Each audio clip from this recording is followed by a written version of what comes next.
What's up, everybody? My name is Yadin Nicol, and I'm here to give you stabs picks for betonline.ag. The forecast is looking really good. It is pumping down there today, Tuesday today. Thursday should still have a lot of waves, 4 or 5 foot lowers, glassy all day. They're gonna have a really hard time to walk away from that. We have a hurricane coming at us on Friday, Saturday, Sunday that is probably not gonna do much for lowers. It doesn't like a hurricane swell. So it's gonna be a tricky lineup if that hurricane does show its face on Thursday. Over the last 2 weeks, we've had some really good waves. Ethan, Jack, Kanoa, they've been surfing down there a lot. They've been looking really, really good. If I were to bet my last $100, I think I'd probably put it on Philippe to win the whole thing. He had a session down there where he just looked like he was on another level. He's just got a second gear. Well, he's got a third, fourth, fifth, sixth gear. He just looks like an F1 car when he's taken off compared to these other guys. You know, it's gonna be really, really hard to beat Philippe, I think. If we're going heat by heat, I really like Italo against Kanoa. He's had a shaky year. I don't know what's going on with him, but I think he could be the dark horse, which is super weird to say that Italo's a dark horse. Italo could maybe come out of his shell at this event.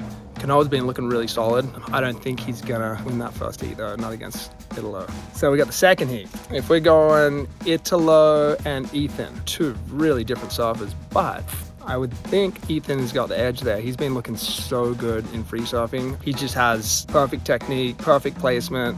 He's kind of my dark horse to win the whole thing. If he were to get past Italo, it'll be a toss up between Jack and him. Ethan over Jack, maybe. I don't like to say it because I'm a West Oz kid at heart, and I really want to see him do well.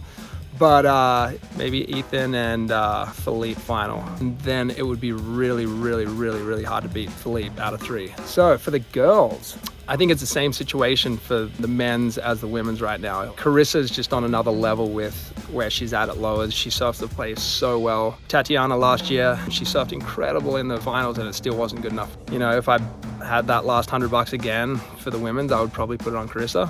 So that first heat, we got Brissa, Hennessy, and Steph Gilmore. If I put money on it, I'd say Steph would have the edge there. I'm tripping out that Stephanie is in 5th right now. I think lowers suits her really, really well. Steph versus Tati, that's a solid heat. Tati, like I said before, Tati surfed great last year. She's the only goofy footer in their field. Her backhand's great. She won at J-Bay. I bet it's gonna be a tough one. If they run on Thursday, I think Steph, I would have to give it to Steph when it's a little smaller. Steph versus Joanne DeFay. She's been down there for a couple weeks now too, surfing really well, looking really good.